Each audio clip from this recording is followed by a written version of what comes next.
The University of Richmond Speakers Board would like to welcome you to our first presentation of the year. The Speakers Board would like to thank Mr. and Mrs. Floyd Gottwald and all the students who contributed to the Campaign for Prominence. Without their generosity, this program would not be possible. The Speakers Board is an entirely student-run organization. Our responsibility is to bring 2 speakers of national prominence to the university each year. This evening, the Speakers Board would like to present to you the best-selling author of The Electric Kool-Aid Acid Test and The Right Stuff. The Right Stuff, now a major motion picture, was winner of the 1979 American Book Award for General Nonfiction. Our speaker is a Richmond native and recipient of the Columbia Journalism Award for distinguished service to the field of journalism. Ladies and gentlemen, Mr. Tom Wolfe.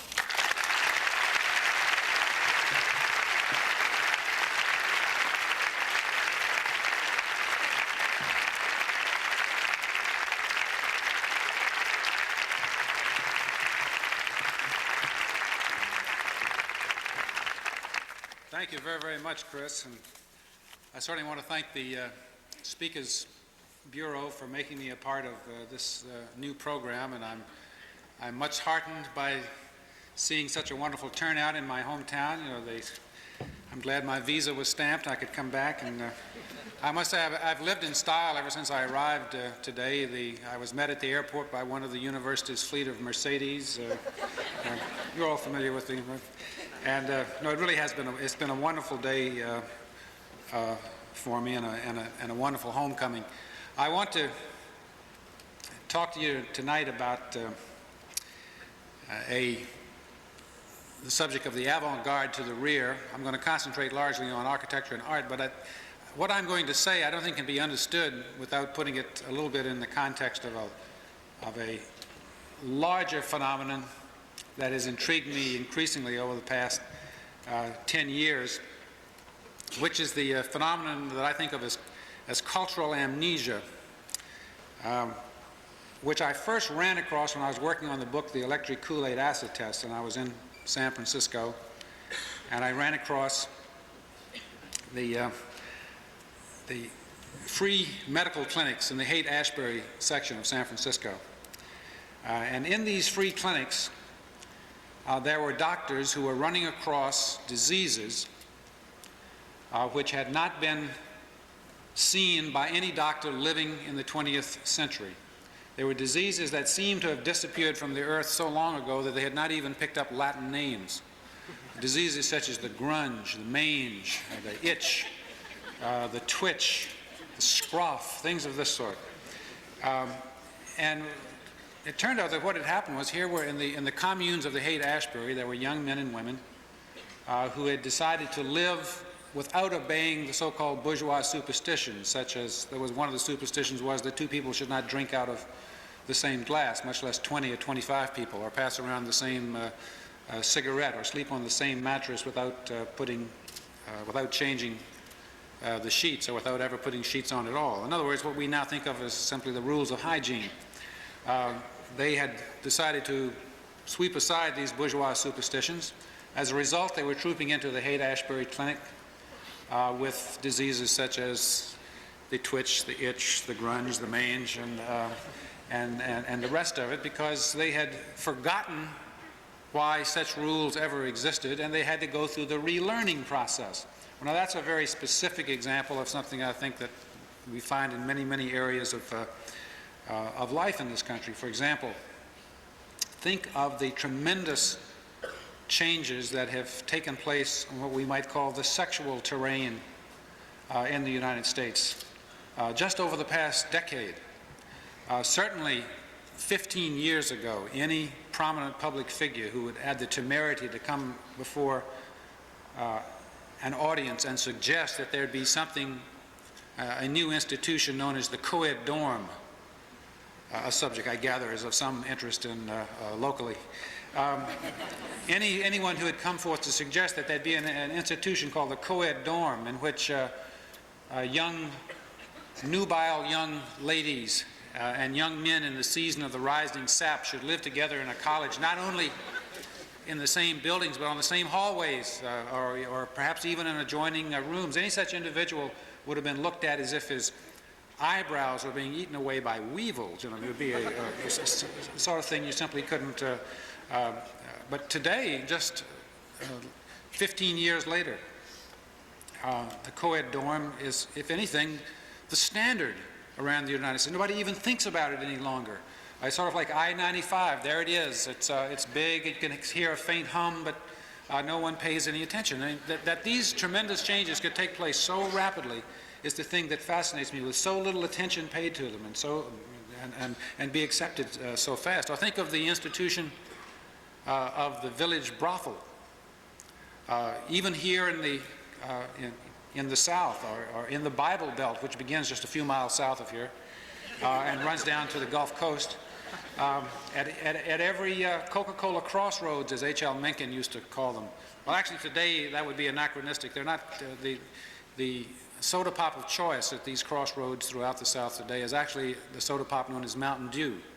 But at the Mountain Dew crossroads of America today, in addition to the general store with the 2 Mountain Dew medallions on either side of the name, and the First Baptist Church and the Second Methodist and United Brethren and the Arby's fast food drive-up and the Hot Wax car wash, there is also today typically the village brothel.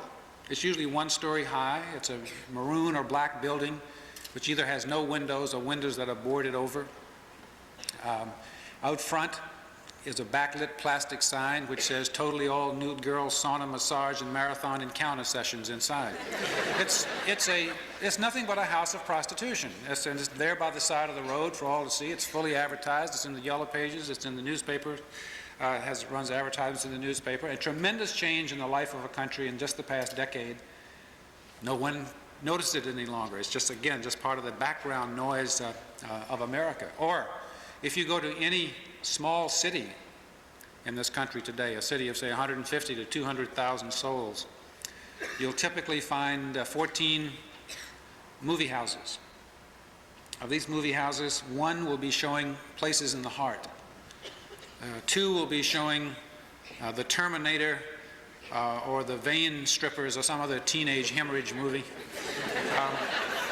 11 of them will be showing so-called X-rated or adult films, which are nothing more than the old-fashioned stag movie, only now it's shown in 35mm, high-resolution Technicolor photography. The rest of it, it hasn't changed at all. Of these 11 theaters, 2 will be outdoor drive-ins with screens 40, 50, 60, 70 feet high. The better to beam all of those glistening nodes and moistened folds and stiffened giblets to a panting American countryside. And again, this is an astonishing change, it seems to me, in the life of a country in just 10 years. And it's scarcely even noticed. In fact, it is so sweeping that it puts you right up against this phenomenon of cultural amnesia, where you begin to wonder, why were there ever rules governing sexual conduct in the United States at all? Why did these rules ever exist? Maybe perhaps they are just simply bourgeois superstitions. Well, I felt compelled to do a little research on the subject. It seems that these rules existed not to protect the young lady from Akron who might be seduced into the village brothel or a pornographic movie or something of this sort. These rules existed to protect the institution of the family. They were a wall built around the family so that insofar as it was possible, and no civilization has been so naive to think that it would be totally possible, but insofar as possible, sexual conduct, and certainly sexual conduct leading to the creation of children, would be confined within the limits of the family. Now, if these rules had any validity at all, you'd think that the sweeping them aside would have some effect on the American family. Well, just last year, for the first time, we finally passed the 50% mark in divorces in America. I don't think it can be attributed completely to the sweeping aside of the types of rules that I've just been talking about. Nevertheless,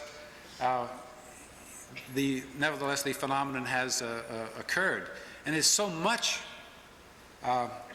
a part of American life that I think today one of the most interesting figures in American life is someone I think of as the new cookie. The new cookie is the girl, it's usually a girl, somebody in the early 20s, for whom the American male now customarily shucks his wife of 2 to 3 decades standing once the electrolysis lines appear above her upper lips. And after all, this again is something that's hardly even noticed. The thing that intrigued me most about the phenomenon of the discotheque, of the so-called disco fever of the last few years, places like Studio 54 and Xenon and so forth, has been the sight of the 57, 58-year-old chief executive officer of the corporation out on the discotheque floor with his new cookie. There he is in his hard-worsted chalk stripe suit, his F-tripler spread collar shirt, his shepherd's check silk necktie. His hair is combed back in straight back in a style known as the 57th Street Biggie hairstyle with little sloops over the ears. And there he is with his new cookie, who is out on the dance floor wearing her Everlast boxing trunks, her man's strap undershirt. Her hair is cut down, chopped down almost to the skull in a look that's known as the war waif look.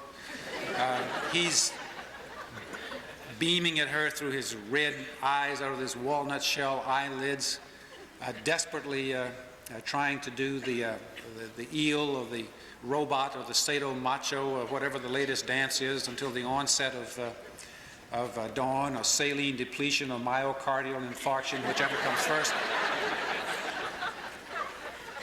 And why shouldn't he? Because what are Mom and the Bonneville and Buddy and Sis up against a love like this? That first night on the disco floor, she wore a pair of boxing trunks, while leather punks and painted Lulus, African queens and Sado Zulus paid her court. I grow old, the 1980s way, deaf, but from a Max Q octophonic beat, stroked out, but on my own 2 feet, disco macho for you, my new cookie.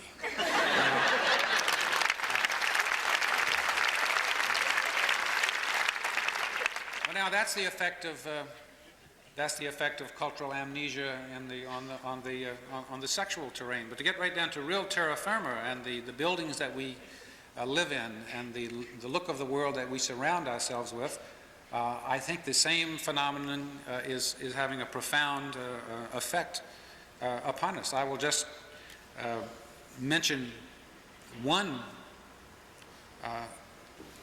piece of evidence of this at the outset. I'm sure most of you have had the experience that I've had to go to one of these glass box skyscrapers to meet someone after working hours, say 5:30, 6 o'clock at night, perhaps 6:30, or to go to some performance being given at a place like Lincoln Center or the Chandler Pavilion in Los Angeles, and you've arrived late.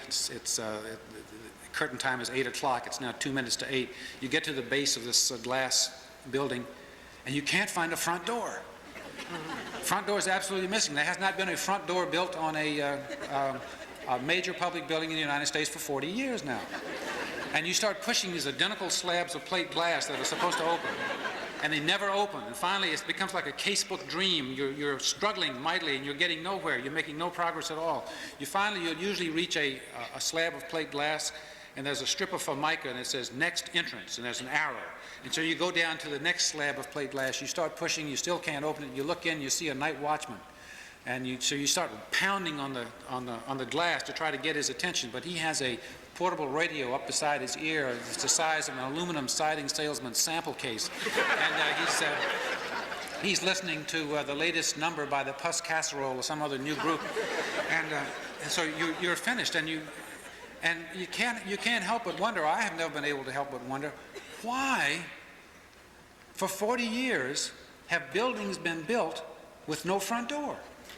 To me, it's become absolutely astonishing. So I decided I should do a little research about that. And it turns out that it's for reasons that have been totally forgotten even by the architectural profession.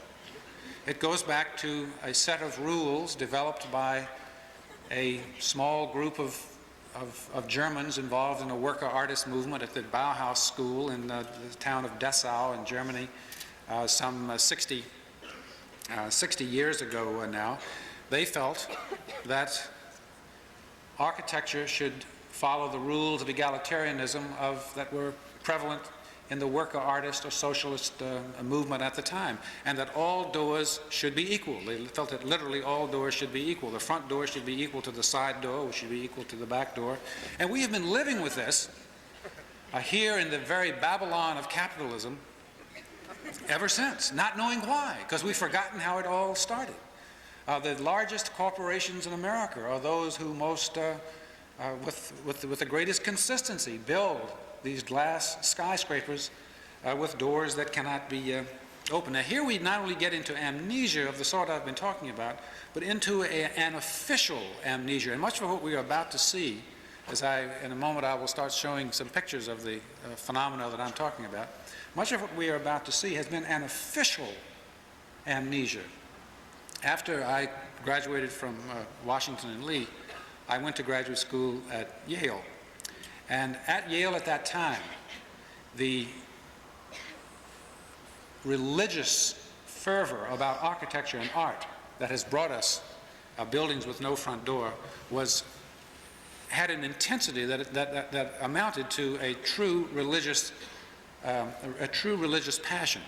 I knew many architecture students, many of whom are now prominent architects in this country, and they were officially instructed to forget much of architectural history. The idea was that with the modern movement, the Bauhaus or international style movement, we had arrived at the millennium in architecture. It was no longer necessary to study other styles. I mean, after all, if you have reached the millennium and you're in a religion, why study what the Swedenborgians or even the Buddhists did 2,000 years ago? The millennium has come, sweep it aside. The great historians of the modern movement, such as Siegfried Gideon, Nicholas Pevsner, actually urged their students to forget the history of Beaux-Arts architecture or classical architecture, and to concentrate only on those forms of architecture that led straight to the international style. And that's why so many of my confreres at Yale in those days, now we're going back to the 1950s, had a version of American architectural history that went straight from Louis Sullivan's Guaranty Trust building in 1895 to the Seagram building in 1958, with nothing in between, an occasional bird's eye view of a building down below built about 1929, such as the Raymond Hood's Daily News building. The teachers were actually destroying plaster models that had been used for architectural drawings, such as these plaster models of Esquilin vases, of Corinthian capitals, of various sorts of cornices and pilasters.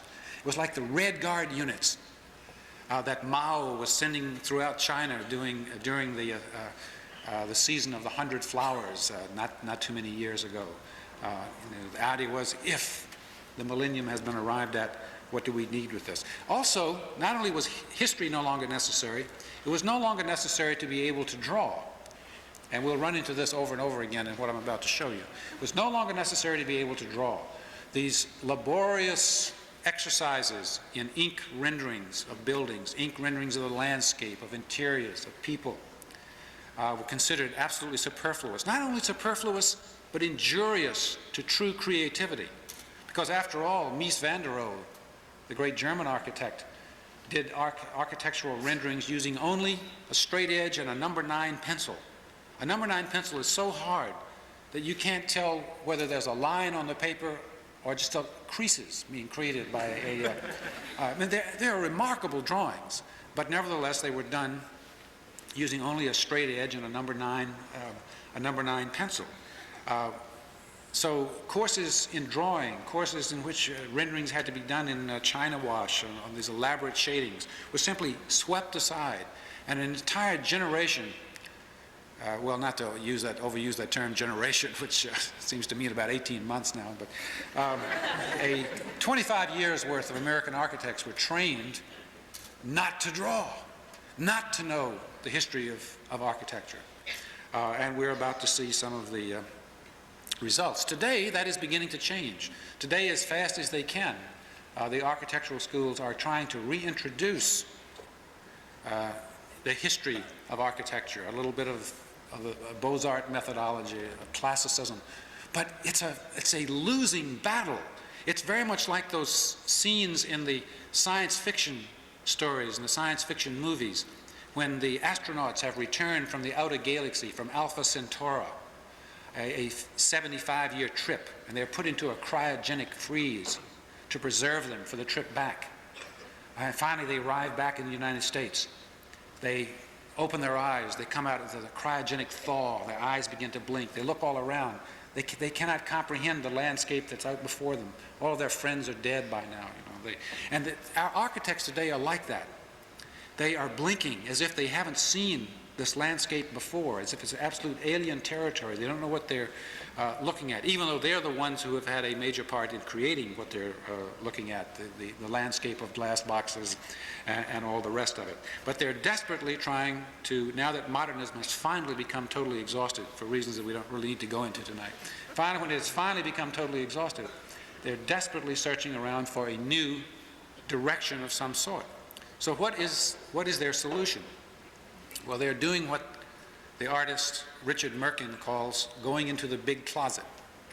I advise everyone to pay attention to the artist Richard Merkin, because he is the only person in the entire world of art who has ever had anything cogent to say about the subject of graffiti. It was Richard Merkin who said, "Graffiti is art in the next town." So since he is the one who said that, I urge you to pay attention to what he is now saying about the big closet. Inside the big closet are all the styles that have been of the 20th century, that have been jettisoned, thrown away, abandoned, rejected in the era of the religious passion of modernism, which has held sway for more than 40 years now.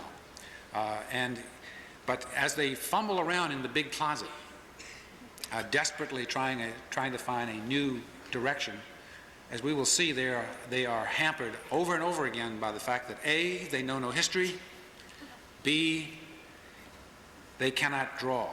The result rather, has been this phenomenon that I will want to illustrate tonight, the phenomenon of the avant-garde to the rear. And now if we can turn down the lights and turn on the slide projector, I will try to show you what I'm talking about. Could we bring the house lights down?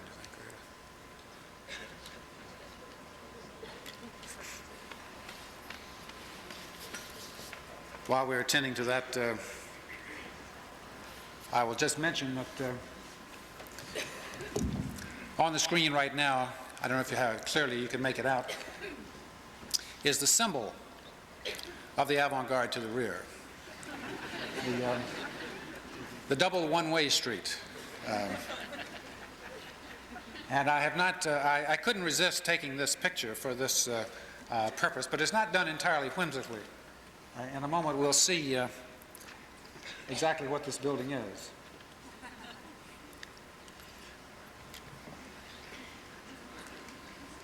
I'll even give you a little preview. It's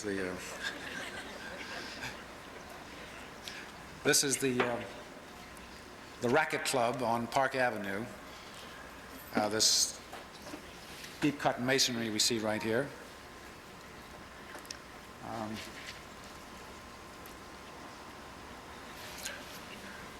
Well, perhaps while we're waiting, what I should do is if you will indulge me, and particularly since we are in a great sports arena at this moment, they wanted to take up the floor for me today, but I magnanimously said I wouldn't insist on that. I was willing to speak on the stage here.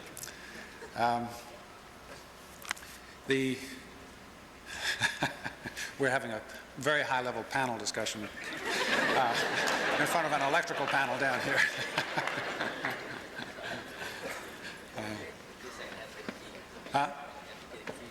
We're actually right now waiting the key to the panel.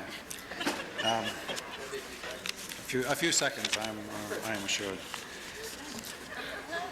Well, one of the areas in which the phenomenon of cultural amnesia today is most apparent is in the area of athletics, particularly at the university level. I'm sure that you have noticed that amateur athletics no longer exists in America at the university level. There are some colleges where it exists. It does not exist at the university level. It barely even exists at the high school level. At any truly sports-minded high school. Just a couple of weekends ago, the New York Marathon was run. It was finally revealed, the covers were pulled back, it was finally revealed that the winner of the New York Marathon receives $35,000, plus other rewards such as large contracts for running about the country in Nike or Puma sneakers. But this probably was no shock to most people, since amateur sports has so largely evaporated in any event. Today, on the very largest university campuses, such as in the campuses of the Big Ten out in the Midwest, the sports teams today are very much like mercenary armies. I will resume this discourse on athletics in our time in just a few minutes. But now, back to Park Avenue and the Avante-Garde to the rear. I think the house lights are. Can you see? It's fantastic, fantastic. Good, good, good. This was all a carefully arranged build-up, actually, to what you're about to see. This is the Racket Club building on Park Avenue at 52nd Street in New York. Now you can see it at a somewhat longer view. This was a building built by McKim, Mead, and White, who were the most famous builders of large buildings in New York before the First World War. Behind it is the Park Avenue Plaza building by Skidmore, Owings, and Merrill, who are the most famous and most successful builders of large buildings since the Second World War. Now, that is out in front of these two buildings, appropriately enough, as you'll see in a moment, was the double one-way sign, the symbol of the Avante-Garde to the rear. Now I want to show you the building which is the starting point for what we're about to see. This is the mother of them all, Lever House, also on Park Avenue in New York. This is the glass box of glass boxes. This was, I'm just looking for my pointer here. Oh, here it is. This was built by Gordon, designed by Gordon Bunshaft. This building turned out to be as fecund as the shad. Its imitators sprouted up all over the United States. You can see some of them nearby.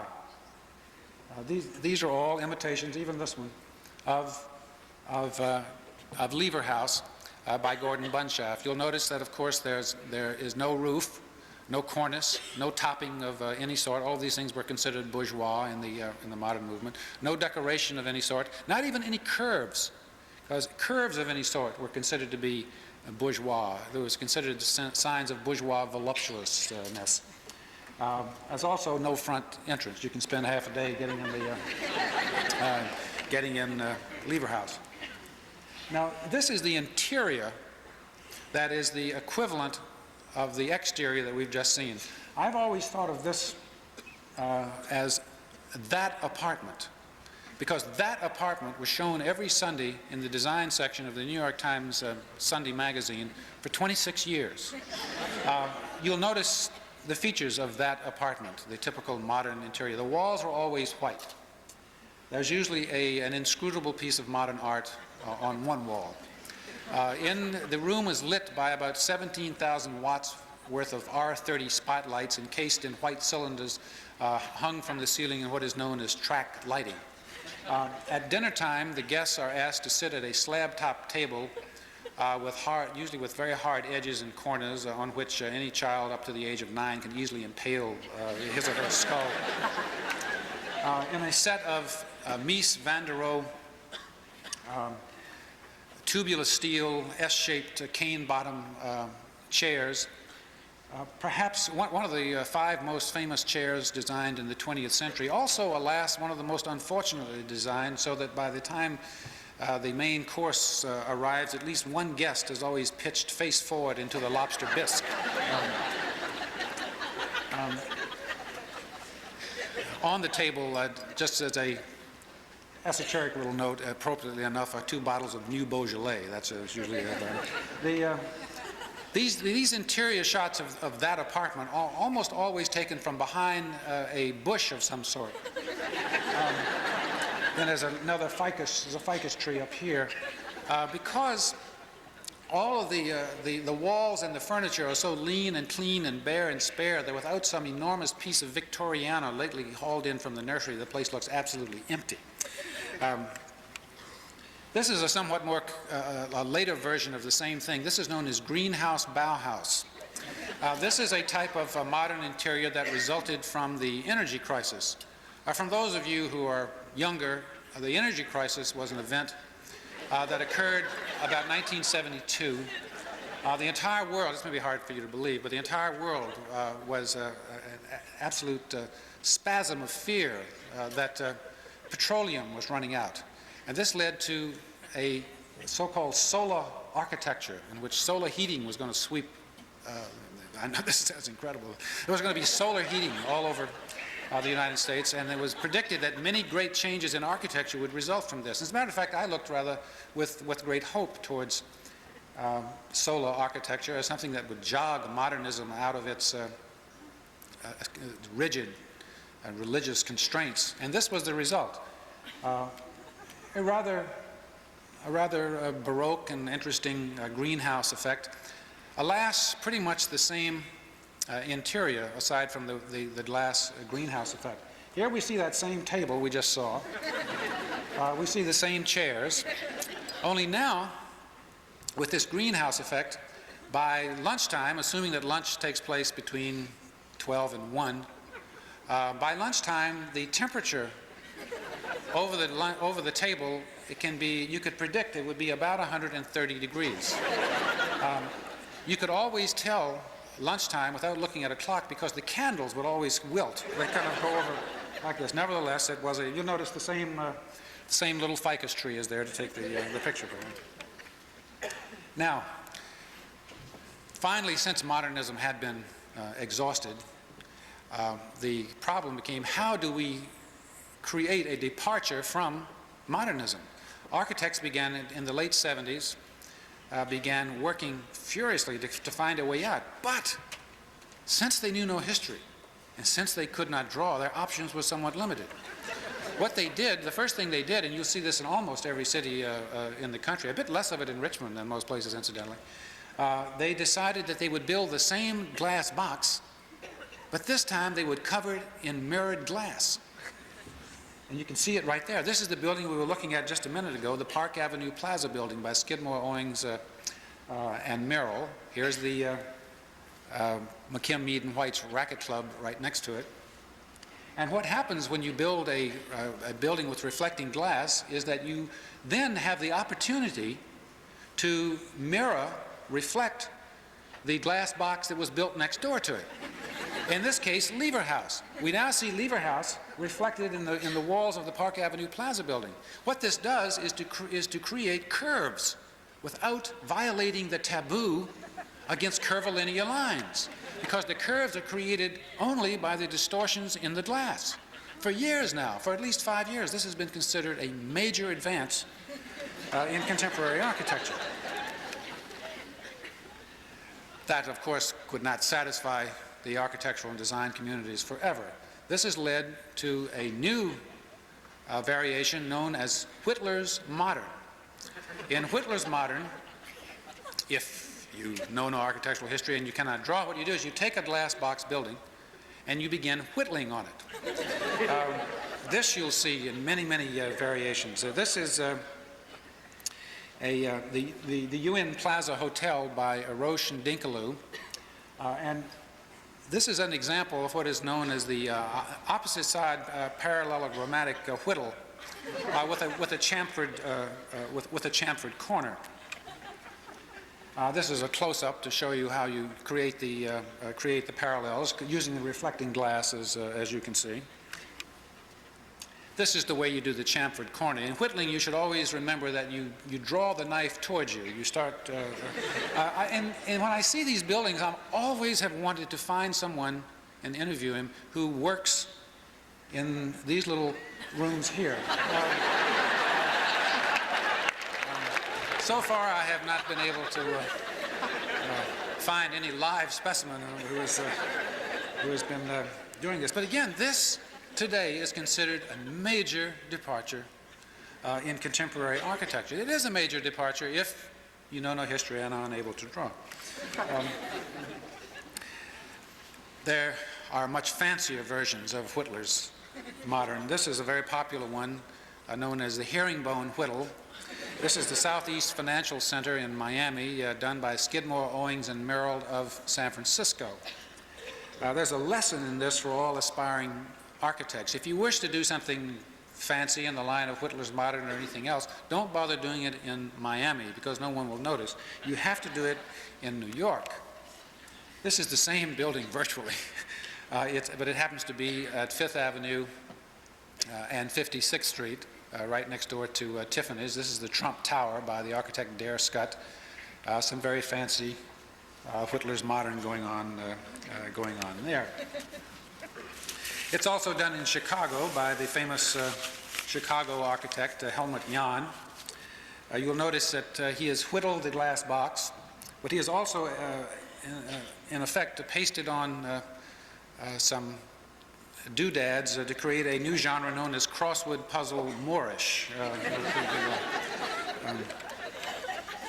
Not to be outdone, Philip Johnson and John Berge, two of the most successful architects in the country today, decided to make their entry in Whittler's modern. And so John Berge said to Philip Johnson, "Philip, what shall we do?" And he said, "Well, no one has ever whittled it round at the top." So this was done, and this is the number one United Bank Center in Denver.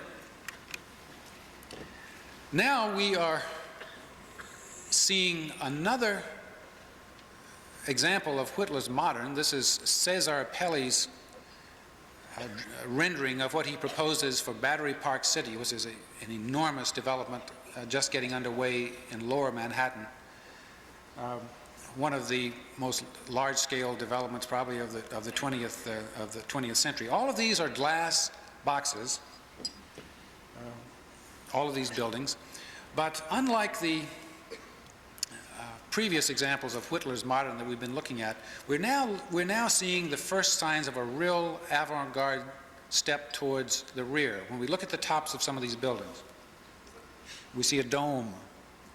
There's another dome back here, a kind of truncated dome, and a pyramidal top. These are familiar architectural elements from not so very long ago, familiar except for this phenomenon of amnesia that I've been talking about. When I first saw these drawings, I was reminded of quite another set of drawings which in their day were very famous. These drawings were by the great architectural renderer Hugh Ferris. They were done in the early these drawings, visionary drawings, were done in the early 1920s at the request of Harvey Wiley Corbett, who was the Philip Johnson of his day. He was the most famous architect in the United States in the early 1920s. Through this process of amnesia, he's utterly forgotten today. There had been a new zoning law passed in New York which said that henceforth skyscrapers had to be stepped back.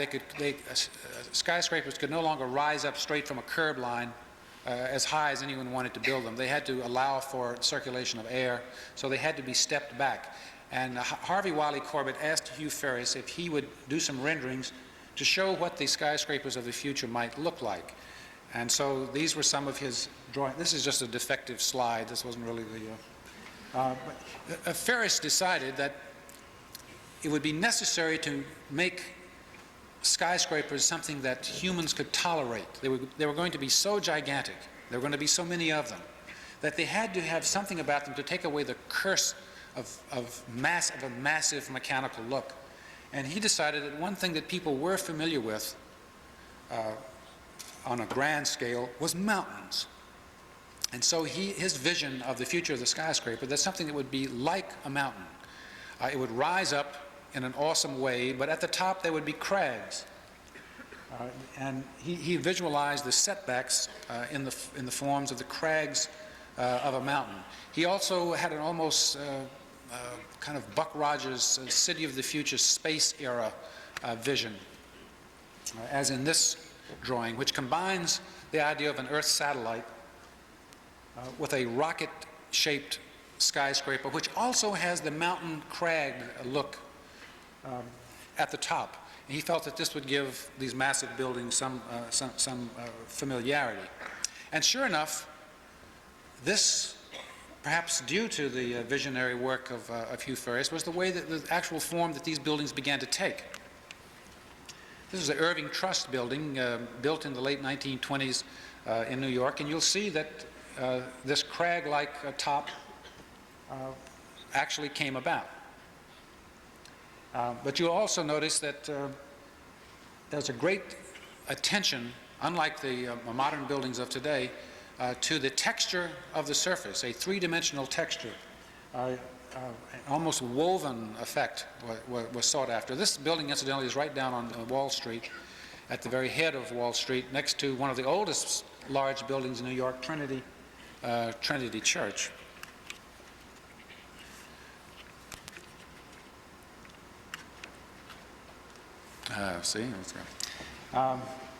This is the Barclay-Vesey building, also in lower New York, where so many of these skyscrapers were built.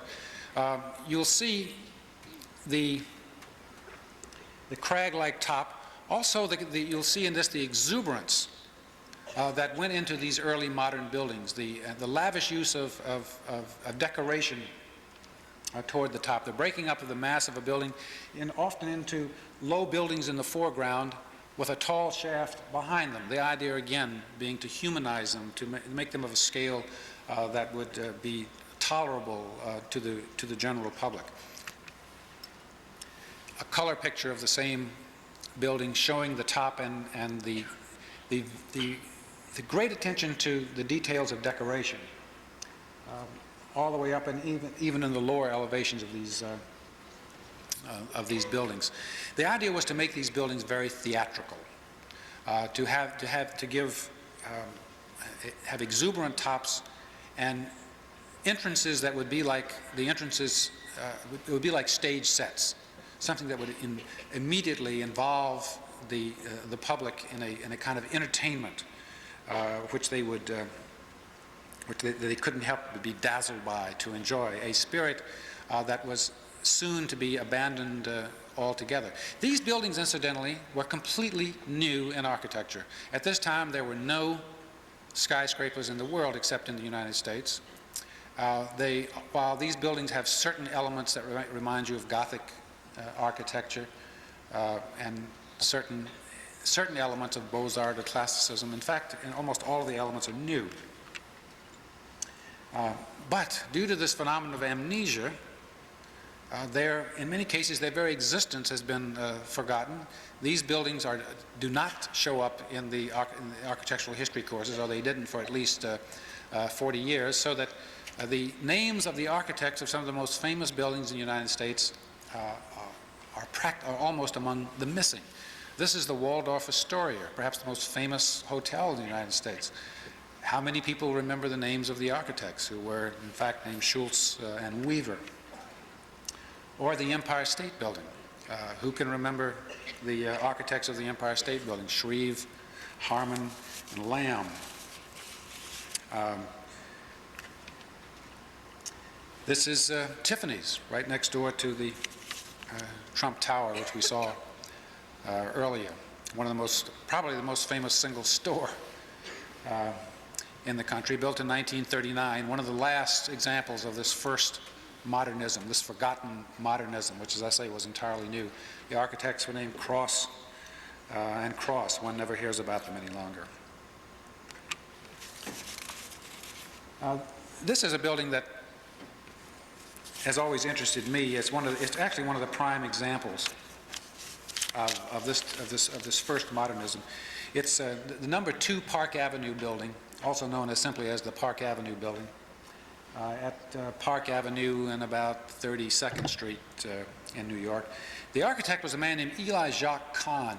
From 1927 to 1932, he was, without any doubt, the most successful architect in America. He did 30 large public buildings at that time. Now he's completely forgotten.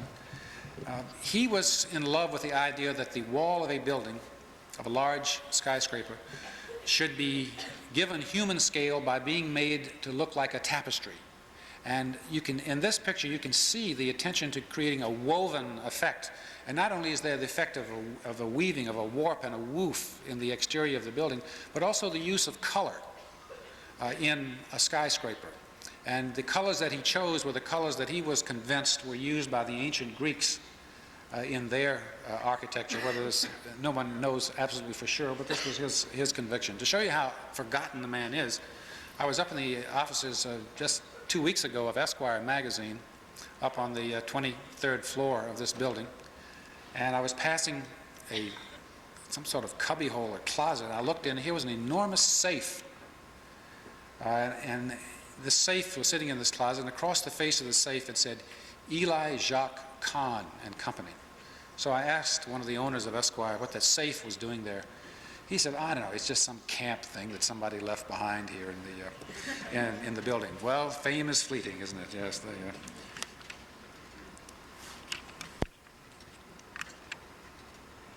Never get one of these carousels that has 140 slots in it. I'm not going to show you 140 pictures, but... good. This is the Channon building, and I show you this to show you the very lavish attention to decoration in this first modernism. Also, the attention to a three-dimensional effect on the surface of a skyscraper. These buttresses, or buttress-like projections, are not buttresses at all. They have nothing to do with supporting the building in any way. They are decorative elements put there to give a fanciful play to the facade of a building.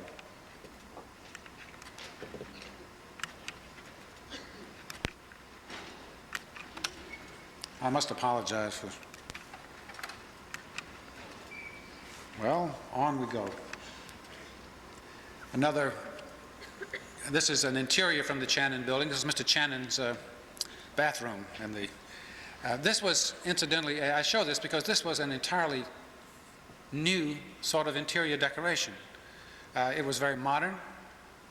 It was geometric, but it was always symbolic of, in something of an Art Nouveau fashion of plant forms, leaf forms. Another interior of the 20th century Fox building by Joseph Urban. Missing are the old-fashioned sorts of cornices, but there's an entirely new type of cornice. When Urban and others created this type of building, they felt that they were creating something completely new, which they were, for a new look for the 20th century. This new look was soon, faster than the blink of an eye, to be swept aside.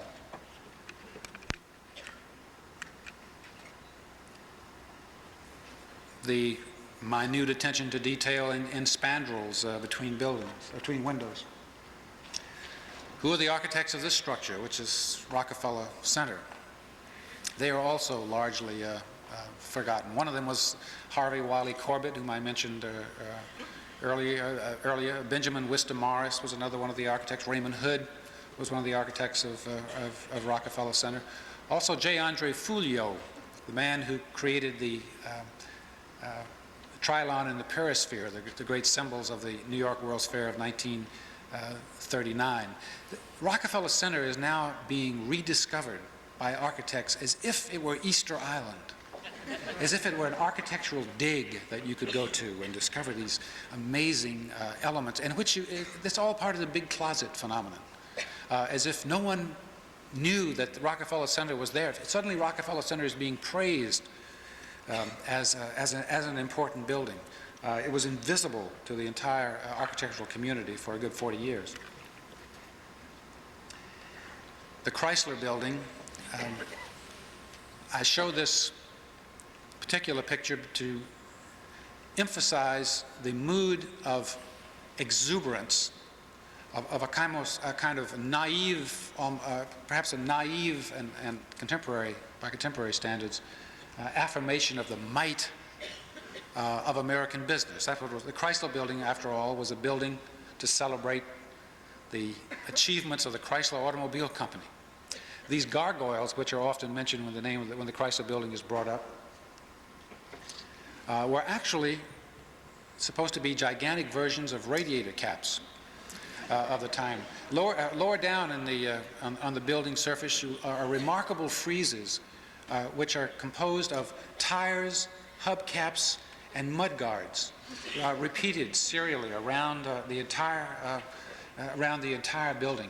There was a feeling of that architecture should come up with a new iconography to celebrate the achievements of American industry and American life generally, but that this new iconography should be as rich, should be as intensely decorative as any architectural elements of the past. All of this was soon to disappear completely and to disappear into the great cloud of amnesia as the Bauhaus or International style began to hold forth. The top of number 60, Wall Street. One of my favorite pictures from this era, because you will notice at the top of this skyscraper it's actually not on Wall Street. They had to create a tunnel to get a Wall Street address, but they did it. Anyway, that's beside the point. It's down there. At the top of this building, not only is there a sort of Empire State Building spire, not only is there the crag, the craggy effect that Hugh Ferris visualized, but there's also something that was done again and again at this time. The masonry at the top of the building is lighter. They actually use lighter stone than the masonry below. And if I could show you the entire building, you'd see that it progressively goes from dark to light. The idea was that even on the darkest day, these buildings should look as if they are being struck by sunlight from the heavens at the very top. And if you take the trouble to look up at these buildings, that is exactly the sensation that they create. You look up and see that suddenly the top of the building is turned light, and you can almost in your mind's eye visualize a little light pointer, a heavenly light pointer has come down upon it. Now, once again, in the era of the big closet, we are beginning, for the first time in 40 years, to see tops on large public buildings. I mean, you can go through most of downtown Richmond today and look at the buildings that have been built since 1960, the large buildings, with the exception of the Albemarle Paper Company, incidentally, and find no tops, no cornices, no roofs. It's very rare, incidentally, to find an institution like the University of Richmond, who has had trustees who have insisted in the teeth of the architectural community on architectural continuity in the large buildings on the campus. Very rare, extremely rare, that a brick Gothic form should have existed and survived on this campus. It's quite a remarkable achievement. It hardly ever happens in this country. Finally, today we're beginning to see tops put back on buildings. This is perhaps the most celebrated new building in the United States since 1975, or perhaps since the Second World War, well, since the 1960s. This is the AT&T building by Philip Johnson, famous mainly for its top, which, as you'll notice, is a broken pediment, an element that's usually found on much smaller objects, such as grandfather's clocks, secretaries, brake fronts, over top of windows or over top of front doors. But you'll also see that instead of there being a glass box, there is a masonry cladding. There's even an attempt, a somewhat minimal attempt, but to create the woven effect that we have just seen. And in detail after detail, in this building, which, because it was designed by Philip Johnson, is like a visa, like a permission slip given to the rest of the architectural community to do something different. In detail after detail, we'll see the avant-garde rumbling around in the big closet and marching to the rear. And even in little details such as the joining of the masonry on corners. This is the corner, a corner of the AT&T building whose top we just saw. Well, what does this particular use of masonry remind us of? It reminds us of something which in 1939 was revolutionary, namely a corner of a large public building that had no design element to show that you had arrived at a corner, no pilaster, no quoins, no groins. It's precisely the same corner that we see on this building, which is Tiffany's, built in 1939. This is it is a dead ringer, a spot-on imitation of the Tiffany building, done now almost 50 years ago. I mentioned that the top of the AT&T building is the use of a somewhat camp element, namely a piece of decoration, namely the broken pediment, that is ordinarily used on something much smaller, now blown up to enormous size to create the top of a building. This is what is known within the architectural profession as a witty or ironic reference. And I stress this to show you the difference between the new mood as architects begin to rumble around in the big closet and the mood that existed during the 1920s when the first modernism was being created. In place of the exuberance, the public affirmation of the achievements of industry, of the United States as a country, of individual tycoons or barons, what we have today is the celebration of the cleverness, the subtlety, the appreciation of minute nuances of the architectural profession itself. We are looking here, particularly in this photograph, at a very elaborate set of in-jokes, which is the result of the first entrance into the big closet. This is the home of Charles Moore, another architect, who I think of as King Camp of contemporary architecture. In his home, he has put over a doorway a piece of molding. Now, molding is one of the things that was considered a bourgeois taboo. Moldings have not been with us in contemporary architecture for 4 decades. Now, one of the ways to make a witty or ironic reference is to use a taboo element in a way that becomes immediately a joke. The idea is I'm not violating the taboo, I'm merely making a witty or ironic reference. So what he has done is over an ordinary Bauhaus doorway with no architraves, no detailing of any sort, he has put a molding, and he has not chosen ordinary clamshell door molding or any sort of ordinary architraves. Instead, he has chosen picture molding. Picture molding has a little round element at the top so that you can hang a picture hook over it and let a picture come down. Obviously, this is a joke, but in case there's someone so obtuse that he does not get the joke, Moore has added a mirror at the end so that this useless and in fact pointless piece of molding is repeated endlessly in the mirror to show that this is in fact a witty or ironic reference. The use of moldings in this fashion has become, in the last 5 years, an obsession with so-called postmodern architects. The molding is one of the great things they found in the big closet. But you must at all costs show the rest of the architectural profession that you're only making a joke and that you're not a revivalist. That is the gravest sin, is to be a revivalist. A revivalist is simply someone who brings back the old for the sake of having it again. You must bring back the old for the sake of making a joke about it. Here you see this is a Progressive Architecture Award winner. One Progressive Architecture Award winner is much like another. You can see the molding here has been blown up to into the form of some sort of gigantic keystone over the doorway. This is something that would ordinarily be at the cornice around the top of a room, or perhaps if you turned it upside down, perhaps a baseboard molding. Also, the facade of the building has been cut off in section on the sides, so that you will see that this use of masonry, which is another bourgeois, a bourgeois practice from the past that has been taboo in the modernist era, is also a joke. The idea is to show you that this is in fact a false front. You can't miss the fact that it's a false front and that it is in fact rather flimsy. You'll also notice the use of brick right here in a totally whimsical manner. It's just broken open to show you the brick that's underneath. So you will not think that this is some bourgeois, voluptuous use of masonry.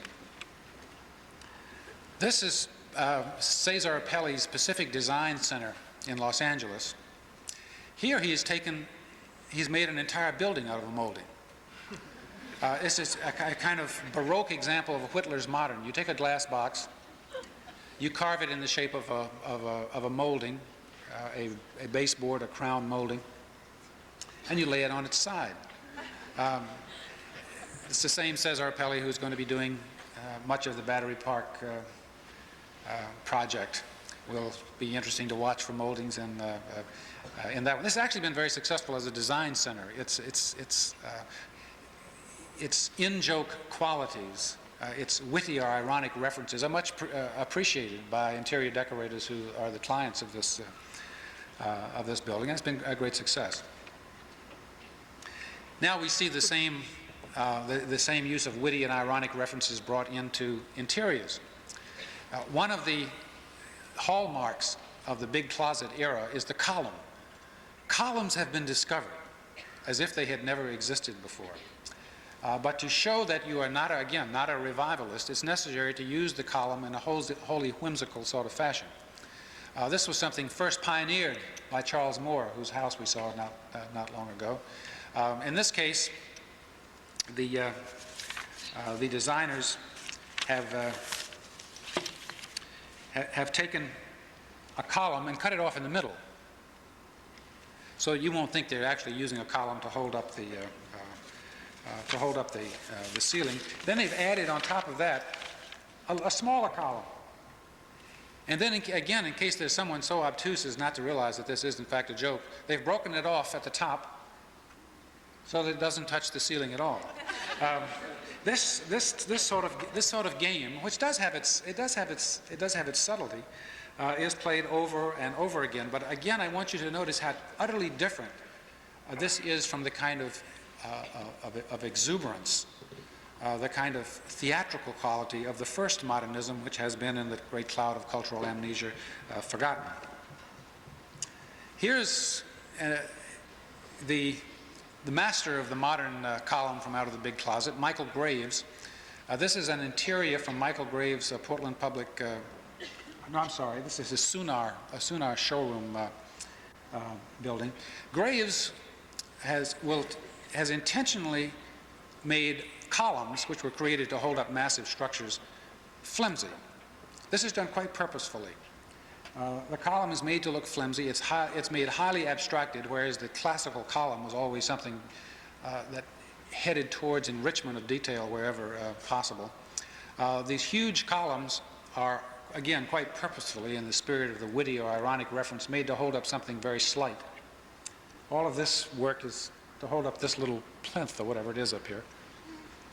And these colors, these muted oranges and muted aquamarines and teal blues, have become almost as much the hallmark of postmodernism as the color tango orange was of the first modernism.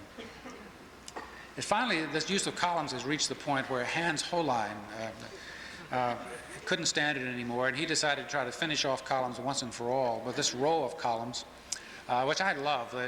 The first column, you can see, is a tree trunk with the branches recently cut off. The little stumps are sticking out. This is a rendition in miniature of Adolf Loos's entry in the Chicago Tribune Tower competition back in the 1920s, in which Loos, in the spirit of the ironic reference, decided that the Chicago Tribune should have an entire building should be in the form of a column. Here's a column which finally puts to rest, I would think, the use of broken columns. It's simply hanging from the top and stops right there. Finally, a column created out of a bush.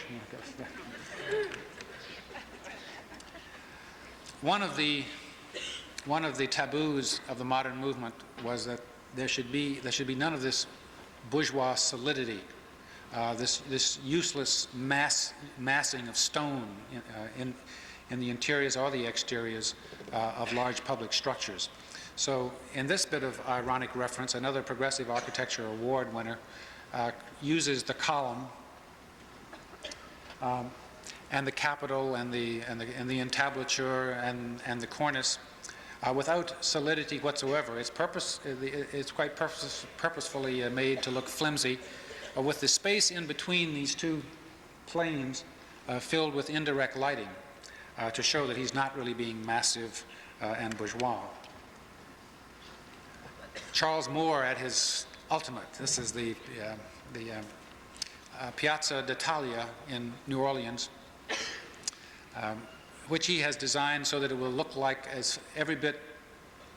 quite intentionally, every bit as flimsy as a resort community set designed for a production of Aida. You'll notice that again, moldings are used in cross-section, so you can always tell that it's a joke. Cut off here. Here, the base of columns are cut off in cross-section, facing you. And perhaps in the spirit of the game, I should tell you that the Piazza d'Italia, intentionally made to look flimsy, is in fact beginning to come to pieces in New Orleans. Michael Graves, the interior of Michael Graves' Portland Public Service building. Again, we're in molding city. Here are enormous cornices cut off in cross section so that you will know that in fact it's a joke. Here are chair rails. Chair rails are very seldom more than 3 inches in diameter. Here they are, again cut off in cross section so that you'll get the joke.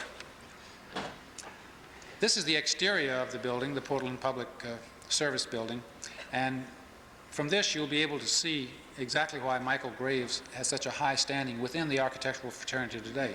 This building is joke upon joke. The classical references all turned out to be jokes. These look like enormous columns.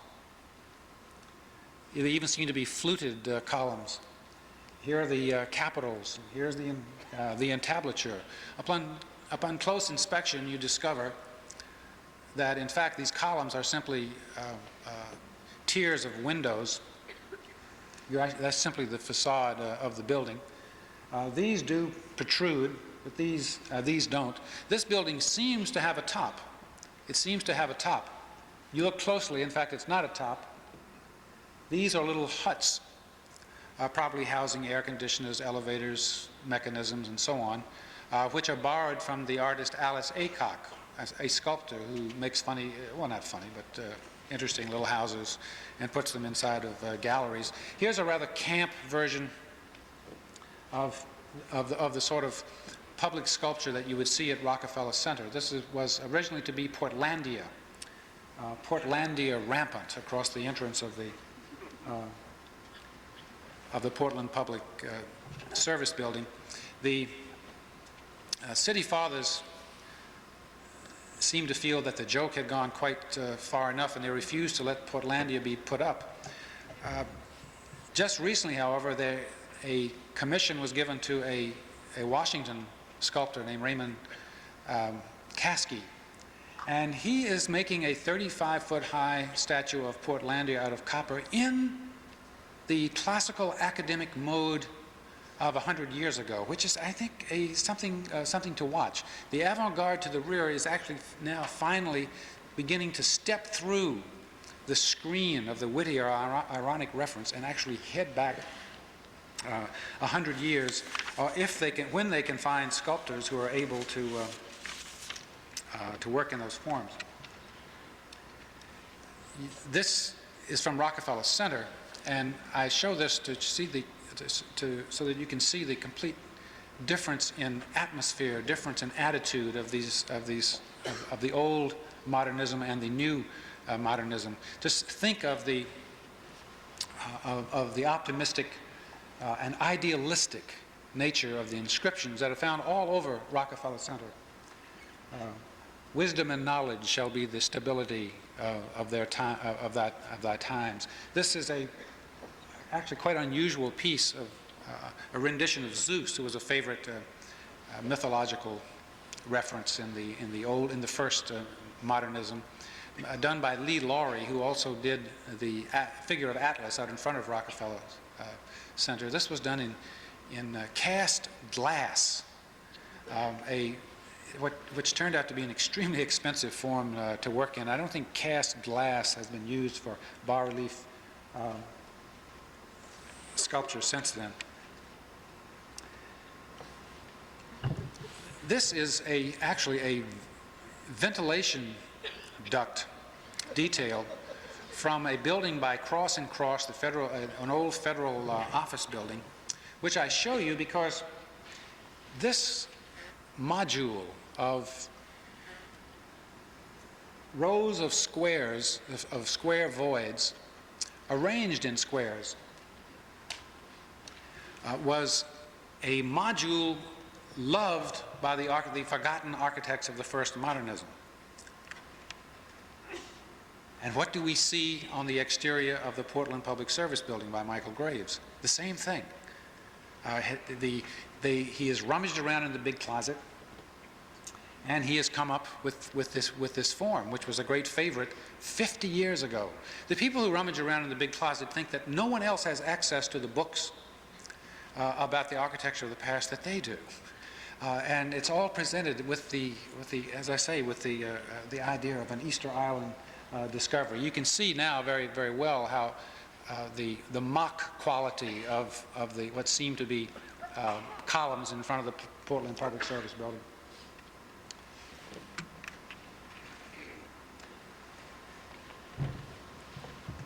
Cincinnati, Ohio, the new corporate headquarters of Procter & Gamble, just completed in less than 3 years ago by one of the hot new firms, Cohn Peterson.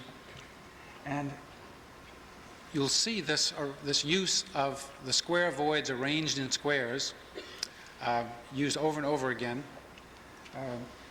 And if you were not informed, or if I didn't know exactly what the date of this building was, which is 1981, I would think that I was looking at any number of city halls that were built across the United States in the 1930s, such as the Los Angeles City Hall, or any numbers of others, or perhaps even we might be looking at the Central Fidelity Bank building in Richmond, which is Richmond's classic example of the forgotten first modernism. Now, I mentioned that drawing was no longer required, for years was not required in the architectural schools. I gave you the example of Mies van der Rohe's renditions of buildings using only a straight edge and a number 9 pencil. The other great innovator in architecture who had such a tremendous influence on the teaching of architecture in this country was Le Corbusier. This was a typical Le Corbusier drawing. He did not have the tight constraints of Mies van der Rohe. He had a kind of pell-mell scribble. And when architectural students across the United States saw what the great Corbu was able to do with a few lines, done in the kind of full gush of spontaneity They actually rebelled long before there were any political rebellions on the campus of the United States. There were rebellions in the architectural schools, students refusing any longer to use India ink and China washes and all the rest. They said, we are all going to be little Corbusiers. I always love Corbusier's drawings because of the appearance of the people that he includes. They're all muscle-bound. Look at these muscles. Even the women have these tremendous sort of Soviet shot put types. Now, to see the effect that the abandonment of all instruction in drawing, other than the Corbusier type or the Mies van der Rohe type, you only have to look at the work of the man who is now regarded as the greatest draftsman among contemporary architects, namely Michael Graves. This is a rough sketch of a building by Michael Graves, who is regarded as the greatest draftsman of American architects today. Here is the finished sketch of the same building. Now, you only have to compare this with the work of almost any architect of any note whatsoever from the era of the first modernism, say 50 years ago, such as the work of Giles Gilbert Scott, the architect who designed the Battersea Power Station in London, which was one of London's great examples of the first modernism. Here's a rough sketch by Giles Gilbert Scott. And here's a finished sketch of the Battersea Power Station by Giles Gilbert Scott. So we have only to compare the best. This is the best by a common consent of in the architectural community of the United States. This is the greatest draftsman, architectural draftsman in America today. If you are a loyal reader of the pages of progressive architecture or any other of the leading journals. Rough sketch, finished sketch, as compared to the older version of the rough sketch and the finished sketch. What you'll see by this immediately, and this is not so much as an aesthetic judgment as a historical note, we have today an architectural profession, very few of whom, because of their lack of training in drawing, and I might add history, would have been able to get a job in a firm run by someone like Harvey Wiley Corbett or Ralph Walker or any of the architects of 50 years ago. We see this especially when it comes time to design furniture. There's been a great rebirth of new furniture design in the United States as the architects and designers rumble around in the big closet. Unfortunately, it's even more in the case of furniture, it becomes a handicap not to be able to draw. So what is done? Well, what you do is you go rumble around the closet and you find the work chiefly of the Wiener Werkstatt, the Viennese group of almost 70 years ago now. What you do if you're wise is that you cannibalize the work chiefly of Joseph Hoffman, such as it would appear, I have no evidence, solid evidence on this point, that Richard Meyer has done in his new line of furniture, or the work of Dagobert Peke, the man who created this particular desk. Now, if you are unable to draw, you take the designs of these men from the Wiener Werkstatt, you put one of your hands, the heel of one hand, underneath the pediment at the top of a desk like this. You plant your feet very firmly, and then you thrust upward as hard as you can. You go alley-oop, and you come up with this. This is a dressing table designed by Michael Graves by the alley-oop method. You take a Dagobert Peke's desk, you go alley-oop, there you have it.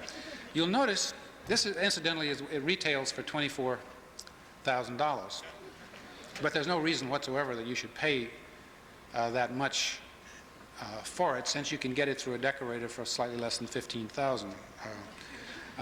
You'll notice that this entire piece of furniture has been designed with no more than the elements that can be found on a transparent a transparent lucite overlay that you can buy in any art store, with the little circles in it and the straight edges and so on. Not even French curves are used anymore. They're too difficult. I don't think French curves are particularly difficult, but architects today think they're very difficult.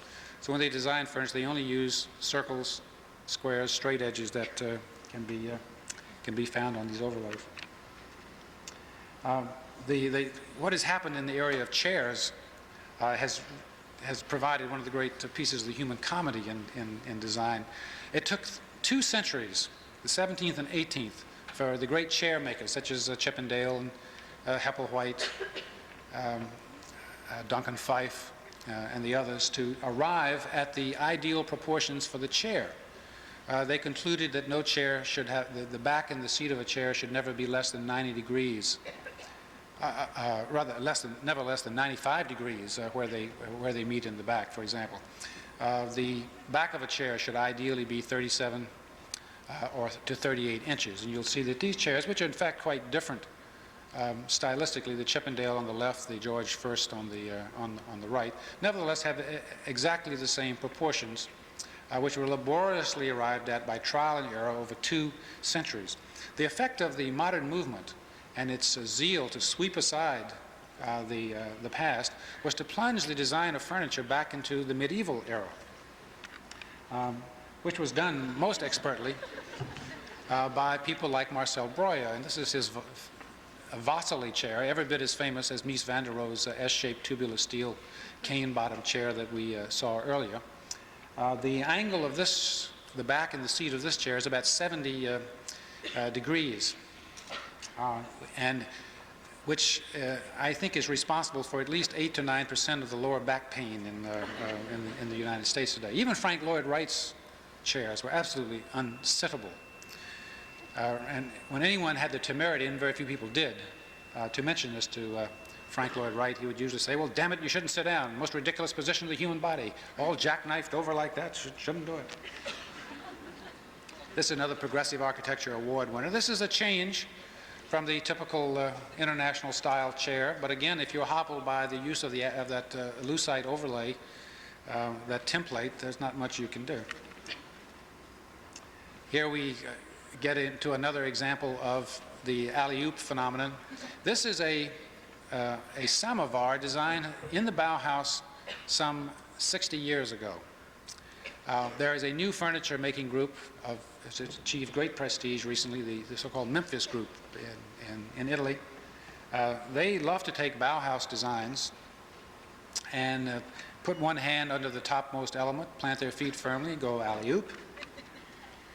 And you see they have a wardrobe. This is a Memphis wardrobe from a Bauhaus samovar. Again, if you have not been trained to draw, if you have not been trained in architectural or design history, your options are few, and that is the situation that the entire design community finds itself in now. It is changing, but the change will be difficult.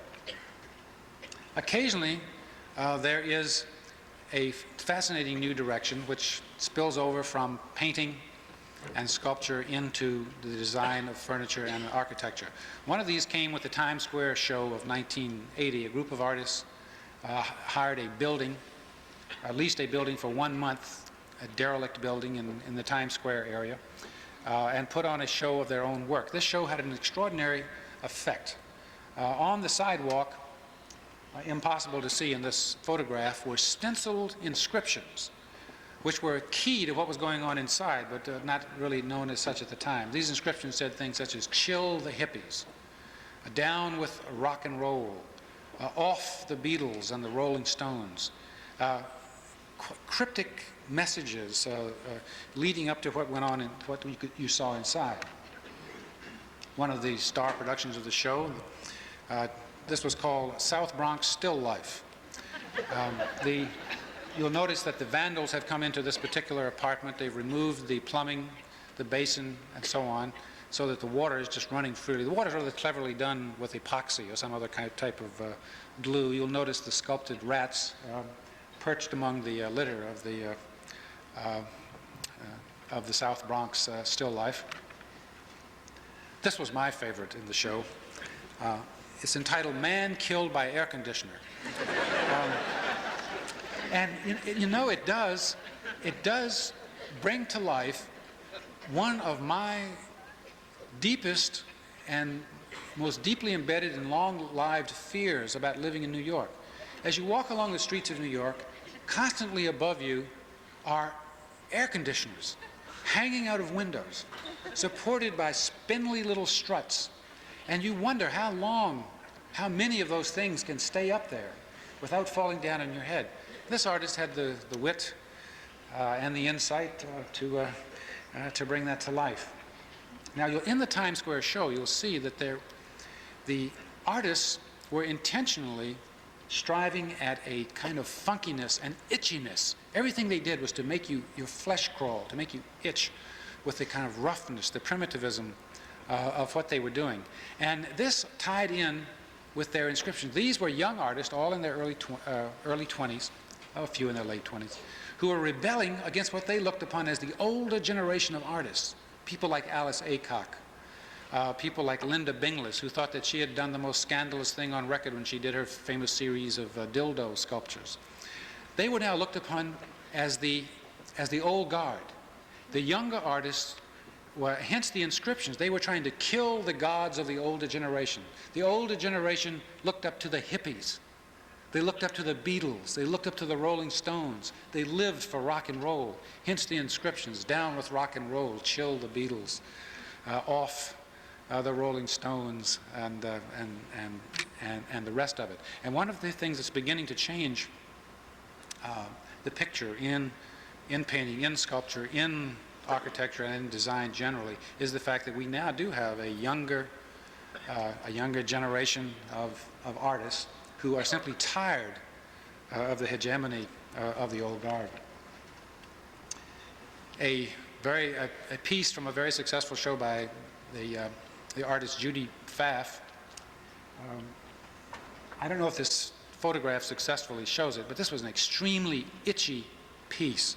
You walk into a room, the entire room is engulfed in this combination of paintings, of wire debris, of very itchy, ragged, jagged things projecting out from a wall.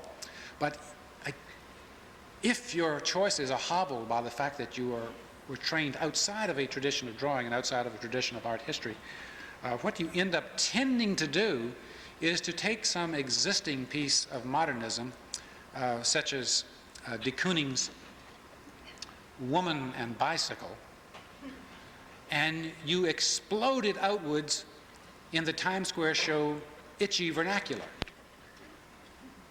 It's really de Kooning given the Times Square treatment.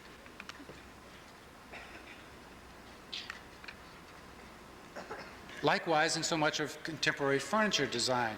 This is a piece by Howard Meister, a very humorous, whimsical designer who loves to create furniture out of probably the worst material developed in the 20th century, particle board. Particle board, as you know, is held together by formaldehyde glue. So anytime you break the integrity of a piece of particle board, you release the gases of formaldehyde, which can cause irritation of the lining of the lungs and God knows what else. Howard Meister loves this. This is in the Times Square show spirit, the itchiness, the rawness, the kind of primal scream against the orderliness, the tightness of the older generation, namely people who are 39 and 40, is what appeals. But underneath it all, you're pretty much seeing a very old form of furniture design. This is Garrett Rietvell's famous red and blue chair. It goes back before the First World War, done in the Times Square style.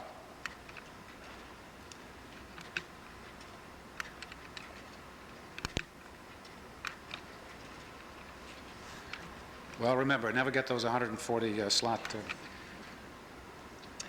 All of what we've seen is so different, in my estimation, from the spirit of the forgotten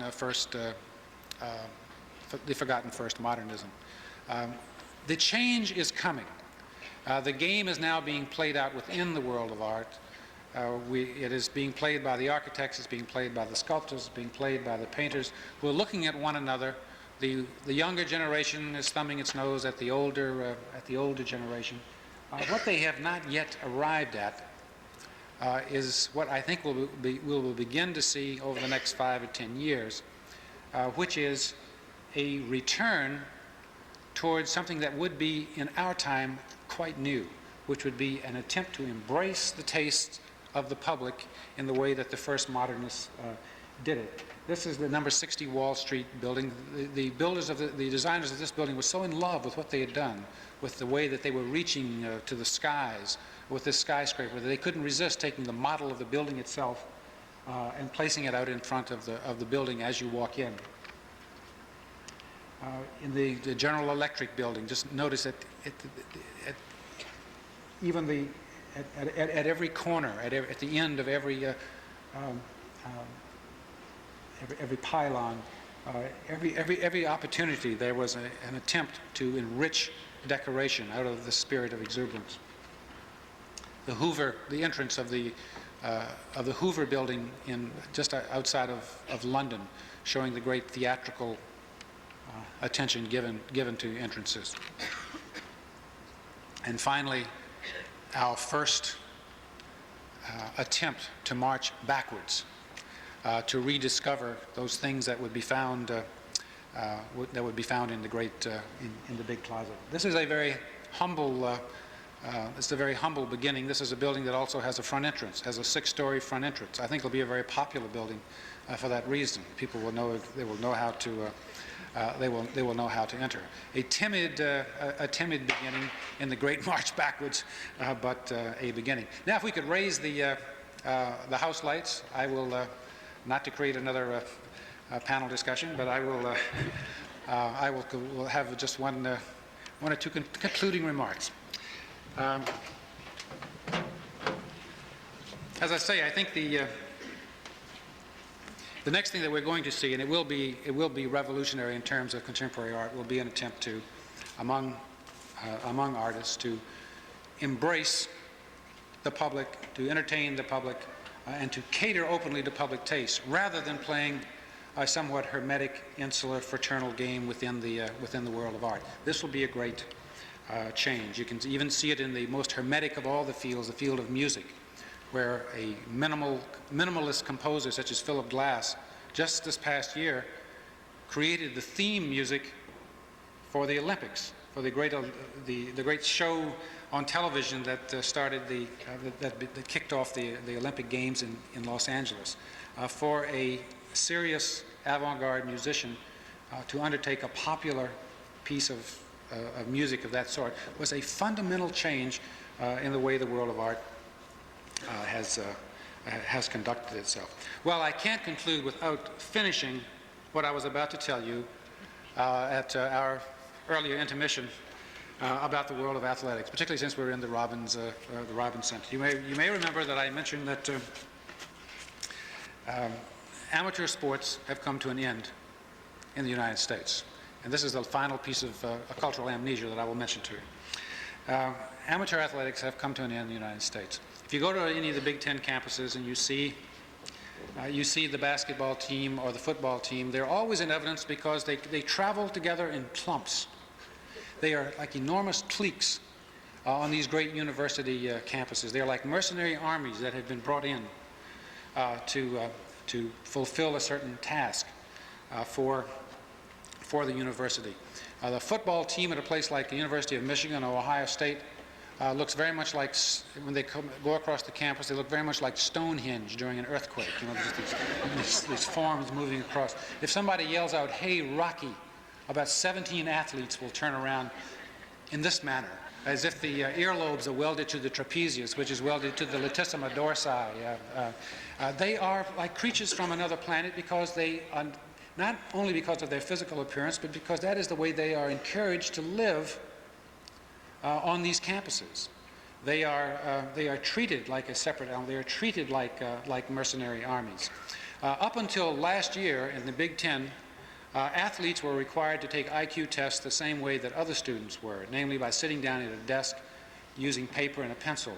As of this past year, this requirement was waived, and the IQ tests are given to athletes in the Big Ten by using tire gauges. They put the tire gauge in the ear, they go shh, like this, it goes 37, 38, whatever it may be. It takes a lot of the pressure off of these. Well, this has begun to have more and more unfortunate results. Last year there were 2 cases in which star athletes were accused of rape of co-eds in dormitories in major American universities. And in each case, the moral opprobrium of the university came down not on the athletes who were accused in these cases, but upon the victims. They said, "Why are you complaining? Have you any idea what you're doing to our university athletic program? Do you realize that you are jeopardizing an entire season by what you're... Don't you realize that these young men are under a lot of pressure and that this pressure has to..." Well, why? Why not? I mean, if you create a mercenary army as your athletic community, they're going to act like mercenaries. Because what has been forgotten is the original purpose of amateur athletics in the first place. The purpose of amateur athletics in the first place was the following. Sports, particularly team sports, are a charade. They are a charade for war. That is the entire purpose of sports. To train young men, today young women also, but to train chiefly young men to become warriors. And the reason they were always kept on an amateur basis was that mercenary warriors can be great fighters so long as the going is good. But when it comes time to defend home and hearth and family and homeland, down to the last drop of blood, down to the last unbroken hyoid bone, the only fighter you can count upon is the amateur warrior who is fighting only for honor, for homeland, and for family. This was understood until the great age of cultural amnesia set in. And I will only leave you with the thought, imagine if the great runner of the Battle of Marathon had been running to Athens for a $35,000 prize. And at 18 miles, he hit that wall, the so-called white wall, and every last nerve, every last cell, every last molecule in his body was screaming, "You idiot, it's not worth $35,000. And he said, "Oh, the hell with it," and dropped out. Thank you very much.